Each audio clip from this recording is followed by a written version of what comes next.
you're so pretty, pretty, pretty, pretty. Hello everyone, this is Des Barnes with Pretty Girls Love Sports, getting to stand here at the Bob Hayes Invitational Track Meet Gala.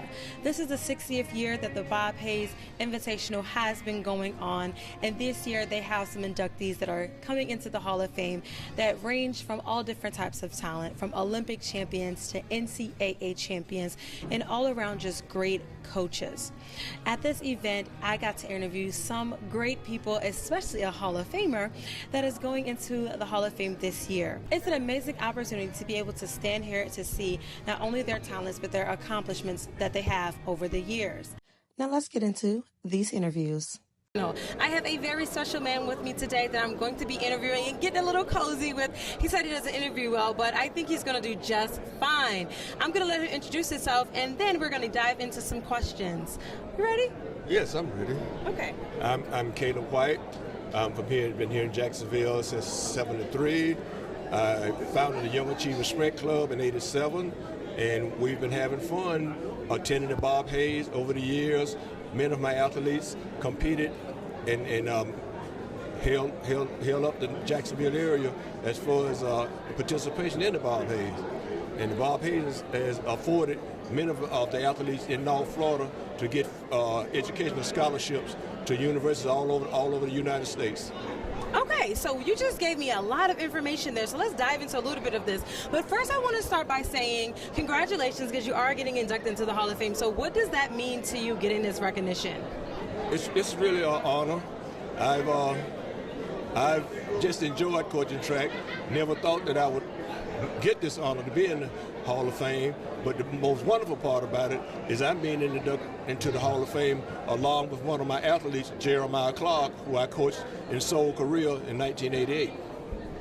Wow, that's such an experience. So how did you get into coaching? I got drafted. Dannette Young, who I also had on the Olympic team in '88, won a gold medal in Seoul, Korea. Her college coach called me and told me that he would like for me to train Dannette. And when I told Dannette the information, she laughed in my face. And I said, well, you want to stay in Jacksonville? No, there's not a better coach in Jacksonville than me. So we made a pact that she could train with me for 2 years, and if she didn't show improvement, I would assist her to go someplace else. So we started training in October of '86. October '88, she had a gold medal around her neck from Seoul, Korea. That's how I got drafted in the coaching, a challenge. That's amazing, and congratulations on that, coaching your athlete to get a gold medal. Many coaches won't even see that. I want to ask you though, you got drafted into coaching, you're here at this event. What do you want to tell us inspired track runners or even coaches for how they can get here? I really feel that the kids in the city of Jacksonville need an outlet, and track is a good outlet for both genders and in all areas of the city. I've always been criticized for encouraging young coaches to start a track program. Right now, here in the city of Jacksonville, we have 19 teams in the city of Jacksonville alone, and with the number of youth in the area of Jacksonville, we could still use more teams. Our only negative part is we don't have enough training for the area. So I'll be working on hard for the next 2 years to try to get with the city and see can we make a multiplex training center where the kids can go and train, because the high school tracks, we can't afford to go there because there's a rent to be paid. I completely understand. One last question. You mentioned gaining facilities for students and athletes to be able to get into track and to run track. So what are you calling on the city of Jacksonville to do to help you reach that goal? I haven't called on them yet. You got to. I was waiting until they get a chance to know me, because I was a hidden gem here in the city. Many people, until you see my bio, never knew all the things I did in track and field throughout the United States. So now I have a platform to work with. I have a person from Mondo Track is here to view the city. I have coach management here to look at the opportunities of how we would manage a track if we came to the city. So now I have a platform, and follow us. So now I'll address the city in a later date. I'm standing here with the infamous daughter of Bob Hayes. It's just going to give us a little bit more information about this event and the legacy that it has had for Jacksonville. How are you doing tonight? Hi, I am so excited. I just don't even know what to say. Words cannot describe how we feel right now, being that this is the 60th anniversary of the Bob Hayes Invitational Track and Field Meet. Yeah, 60 years. So in case those people out there do not know what Bob Hayes is, a little bit of an explanation of what this event is and why it's so special. Well, the Bob Hayes Invitational Track and Field Meet started in 1964, wherein Bob ran in the Olympics in Tokyo, Japan. And when he came home, the city of Jacksonville really did embrace him. So Coach Nathaniel Washington came to my dad and asked him, could he do something in his honor? He said yes. So along with Coach Washington and 7 other coaches from Jacksonville, Florida, they started the Bob Hayes track meet with 5 schools. And today it's well over 170 schools that will be participating. So over the past 60 years, school by school, you have state by state. So it has been a very instrumental part to track and field to the young people here in the city of Jacksonville, because they have gone on to the next level. Yeah, I got to speak to Mr. White, and he was saying how he was able to coach students to the Olympics and what the city of Jacksonville is doing to be able to celebrate that. So over the time that you have been involved with this, how have you seen it grow? Well, how I've seen it grown, I ran track as well in the early 80s. I ran the same events as my dad. I ran the 100, I ran the 200, and I ran the 4x1, the third leg of the 4x1 in my high school. And when we started the running in the Bob Hayes, it was only the middle schools were able to run in the finals, only the finals, and that was the 4x100. So now the middle school has its own track meet on Friday before the granddaddy on Saturday, and so it has grown tremendously from 5 schools for the high school way over to 100 plus schools. And tomorrow the middle schools will run, and now we have over 30 something schools running on tomorrow. So it has grown tremendously. People from around the nation, people from around the state, as well as here in the Jacksonville. But just think of those that are traveling so far to come to participate in the Bob Hayes. So I'm very excited. Yeah. What started the Hall of Fame, and where do you see it going in the future? So what started it, they wanted to recognize those persons that ran in track and field, and they wanted to begin that induction of Bob Hayes Hall of Fame induction. So Coach Day, was instrumental in that and getting this together. And so with that, we will recognize those persons from around the state that either in football or especially the track and field arena, and to induct them into the Bob Hayes Hall of Fame. So they would come into town, and we would just have, as you say, the gala, and then coming into the track meet, they're able to talk to the students. So it's very, very instrumental in how this was all brought together. My favorite part, obviously, is getting dressed up and coming here, but I also love a good track meet. So I know you said you ran the 100 too. What is your favorite event to watch?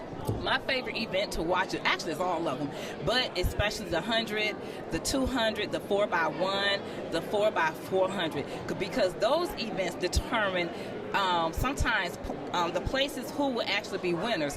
And so when you narrow it down to the 4x400, the 4x4 is the speed. You're looking at the schools, you're looking at the students, and then here you take these athletes, and then you're looking to see that they're going on to the next level, which is college. And after college, they're going on to hopefully to the Olympics. So we'll have, I've met different athletes that ran in the Bob Hayes, went on to the Olympics, and now we have students that's their dreams and their hopes is to be one day in the Olympics. I love that. Couple more questions. We mentioned college. Do you ever see the Bob Hayes branching out to do a college invitational? Well, it's funny that you say that. On tomorrow, we have our first collegiate part of the Bob Hayes. And so there are 20 colleges that will be running this weekend. Starting on tomorrow, they will run tomorrow morning. And then on Saturday, they will run the 100, the 200, and the 4x100 and the 4x400 finals in the Bob Hayes. So we are making history. I love that. Look, I got to be a part of history. Yeah, part of history, yes. Okay, so we're making history here. We're branching out. We're really putting on for Jacksonville. I just want to know if there is an inspiring track runner or even coach, what motivational words would you give them as they look at these events this weekend?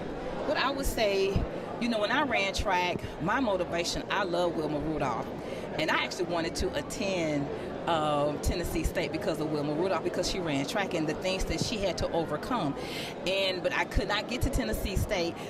But that was my inspiration. And as you look and see, everybody has someone to inspire them.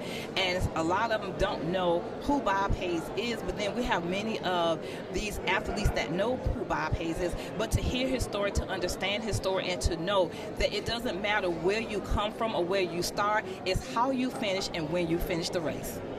If they do not know Bob Hayes or information about him, where could they go to find out and learn about him if they don't get it this weekend? So this weekend, they can go to the Bob Hayes Museum. We started that last year. So we have all kinds of memorabilia about Bob Hayes, stories. People will be there that were actually his friends, his classmates, people that played football with him.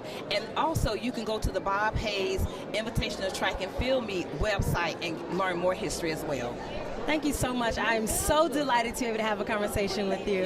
Thank you. And enjoy yourself this I weekend. sure will. Thank you so much. Nice meeting you. And he's here with the most infamous man that I know, The Voice. He's The Voice. You know his voice, and if you don't, well, you better find out. So we're here at the Bob Hayes Gala, 60th anniversary. And I just wanted to ask you, what does it mean for you to be the moderator for the second year? Well, it's an honor, first of all, and I'm thankful to Eleanor and Greg Coleman for inviting me back. I enjoyed myself tremendously last year being here, and when they asked me to come back this year, there was no way I could say no, because it's history. And the people that they're inducting into the Hall of Fame, number one, some tremendous track and field athletes who bring a lot of honor and credit to the name, to Bob Hayes' name. Of course, we know he was an Olympic gold medalist and also a Super Bowl winning player with the Dallas Cowboys.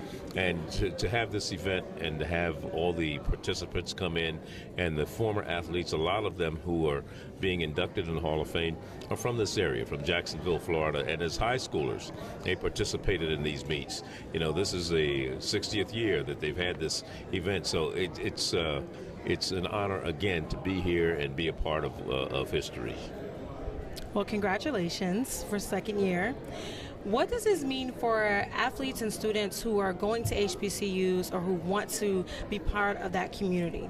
Well, first of all, it gives credence to the fact that you can go, and no matter where you go to school, and especially if you go to an HBCU, if you're a top-notch athlete, you will be recognized. You know, we have one young lady who's here. She went to Alabama A&M.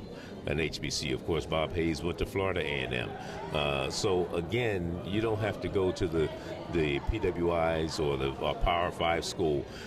If you're a very excellent track athlete, you can make it. Chandra Cheeseborough, an Olympic gold medalist, she's coaching at Tennessee State, an HBCU. So these things are continuing to flourish, to go forward, and you know, I think young people need to take a look. Don't just put all your eggs in one basket, because there are a lot of opportunities for you out there. I mean, I look at North Carolina A&T's program just a few years ago, one of the top HBCU programs in the nation, and they were running over other schools who were Power 5 schools with some of the best athletes there. So, like, again, if you have the athletic ability and you want to go there, go ahead. I love that advice. If a person or an athlete wants to come out of college and doesn't want to necessarily stay in sports or play sports, what would be words of encouragement for them? Well, first of all, you have to realize that when you're a student athlete, you have to prepare yourself to leave the sport the same way you prepare yourself to play the sport, because you're going to be a man or female, woman a whole lot longer than you're going to be an athlete. I played sports. I don't want anybody hitting me on the football field today. I can't run any track or play baseball, softball, or basketball, but I still can be a viable part of the community, a viable part of society. And you have to think about that, because as an athlete, you're an injury away from your career coming to an end. But but you still have to think about what you're going to do when you're 40, 50 years of age. You still have to earn a living. So it's very, very important to plan, have the same plan you have for leaving the game as you did for playing it. One more question. Based off your experience last year, what is your expectation coming into this year? Well, I don't have any expectations other than the fact that it's going to be a great evening. It's sold out. A lot of people, the people that are coming to view these athletes who are being inducted into the Bob Hayes Hall of Fame, they're going to get a treat because we're going to get a chance to find out some things. We're going to sit down and talk to them and interview them and get some information that maybe a lot of people don't know about them. I'm excited to see. I can't wait. Thank you so much. You're quite welcome. The gala was an amazing experience. I'm so glad I got to interview not only Bob Hayes' daughter, but some of the greats in our craft, such as media and sports. I even got to go down to UNC, to the track, to get some of the athletes on camera. I even got a special interview with some very important people, but I will let you tune in so you can figure out who those people are. Thank you so much for watching. As always, I love you and appreciate you. Make sure you are liking, sharing, and subscribing at all social media platforms at PGlovesports, and I will see you next time.